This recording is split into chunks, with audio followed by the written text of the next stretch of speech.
Guys, welcome into Magic Digest. I'm your host, Patrick Previty, where we talk about the Orlando Magic almost daily here on this YouTube channel. We're trying to build an Orlando Magic basketball community, so subscribing is the easiest and best way to do so. Now, I usually bring up how 25% of you guys who are watching these videos regularly are subscribed, but I don't have the picture. But as you can see, we have a new coat of paint kind of on this entire video. You will see it throughout the video. So upgrades are on the way. Make sure that you, if you are a part of the 75%, join the 25% because it's fun here. We talk Orlando Magic basketball. Last night we talked about the Atlanta Hawks loss.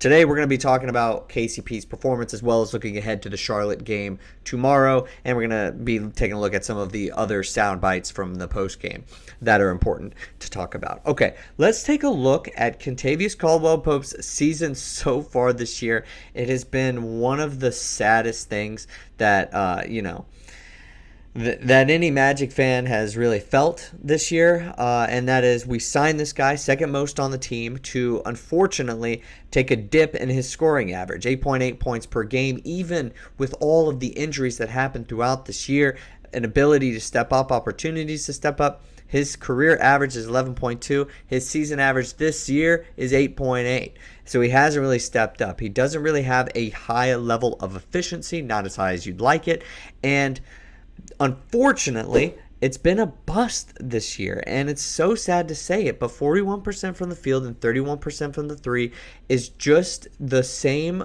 old that we're used to the Orlando Magic as far as shooting is concerned, and it's definitely contributing to this team being one of the all-time worst three-point shooting teams, or at least one of the worst three-point shooting teams in recent memory. I'm going to bring this stat up because I want to do it on every single video until it is otherwise noted or changed or not true. The Orlando Magic currently have the worst three-point percentage in a season since the 2011-2012 Charlotte Bobcats, and we brought in KCP to be one of the solutions. And unfortunately, he has not been that guy. So there have been some interesting performances in recent memory as far as like this month goes that have brought to the attention of a lot of people that KCP should probably not get as many minutes as he's been getting lately.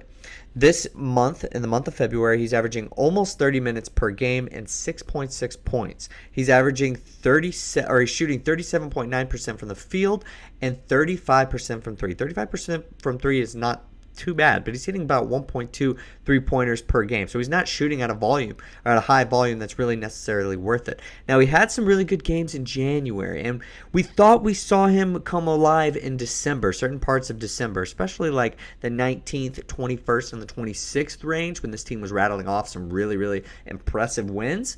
But unfortunately, that has since kind of disappeared. That has not happened. That has not happened in recent memory. In those games that I mentioned, on the 21st, he had 24 points. On the 26th, he had 11. That's good for KCP, but he shot 63% from the floor. And on the 19th, there was a close loss, but he still had like 11 points. These expectations for him are just so down this year. It's just really poor. And then to start the year, we all know that he started off really poorly. He had 5.6 points in those first 5 games. Those first 5 games with Paolo Banchero. Maybe he's struggling to play with Paolo Banchero a lot. I don't know. But KCP is really struggling, and I think Jamahl Mosley is going to end up having to make a move over the next couple weeks and have to decide, hey, he's going to have to move down to the bench, or more consistent bench play, or if somebody can insert themselves and be a spark plug, especially offensively, maybe KCP's minutes go from just under 30 to just above 20. Maybe he really gets a cut. I'm thinking that that's coming. It just depends on who can step up. Obviously, he's been adjusting to a new system, and he was brought in to be a veteran presence and to be a defensive player as well as a three-point threat. And I do feel like he's probably done both. He wants to be here, and his defense is still pretty good. I don't really think it's great, and it's certainly not helping as far as not carrying enough of the load for us to just bypass poor shooting performances, but it's certainly one of the things that we brought him in here to do, and I feel like he's not exactly coming up too short as far as that's concerned. But when we're getting in these close games, we need somebody off the bench or somebody outside of Paolo Banchero to help the scoring. KCP has not been able to do that. Another thing I wanted to bring up, moving into the rest of the of the news here today, we're going to be talking more about this Hawks game and how KCP, obviously this he goes into this, but somebody asked Paolo Banchero after the game, hey, can you get some of the other guys involved whenever you see that discrepancy in the amount of shots that you guys take, or when you guys combine for 68 points and nobody else can contribute? Like, he was asking kind of his thoughts on that. And Paolo Banchero answered, I think, really genuinely. That's a good question. I think me and him, the two guys, and obviously he's referring to him and Franz, 29 attempts and 22 attempts, and the next highest is 6 attempts. So you could say maybe we could get more guys involved, and we've got to figure out ways that we can do that. I think that that's so crucial. And unfortunately, I don't really think that this team has done a great job in that. But also at the same time, nobody's really stepped up. But that is certainly part of the whole conundrum when we're either talking about KCP or the rest of the bench. This offense is just not in sync right now. And maybe the All-Star game will help. Maybe Jalen Suggs will help when he returns.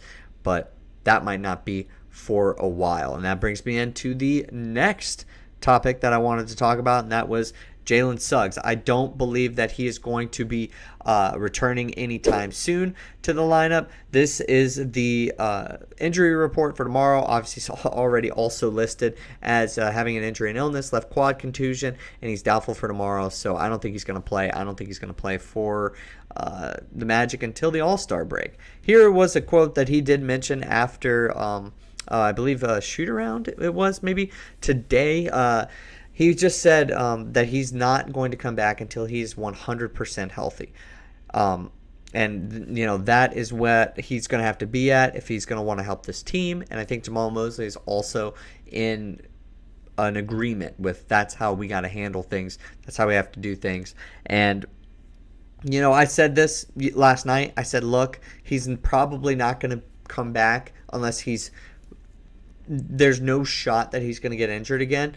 And I got to respect it because he really put his body on the line, but it shows how beat up he was towards the end of his run there in December. And then whenever Franz and Paolo were trying to inch their way back, how much he was just holding on for dear life. And he ended up getting a couple injuries there that were pretty much just because he was already injured and was already too banged up and needed more nights off. So he's going to say that he's going to have the whole runway from the All-Star break to the playoffs to say that he is ready to go to make a difference in that said postseason. So I got to respect it, but I don't think he's coming back. So when we're talking about this offense, how can somebody help? That's why we look towards KCP. We paid you. We're not looking for the front court guys, Wendell Carter Jr., J.I., and Bataze to help us offensively. Maybe the young guns, De Silva, Anthony Black might be able to help us on any given night. They're very inconsistent. Maybe we'll see something from Cole Anthony. I think based off of how this season has gone so far, we usually do. But we really signed KCP to make that difference, and he hasn't done it yet. But guys, let me know what you think down in the comment section below.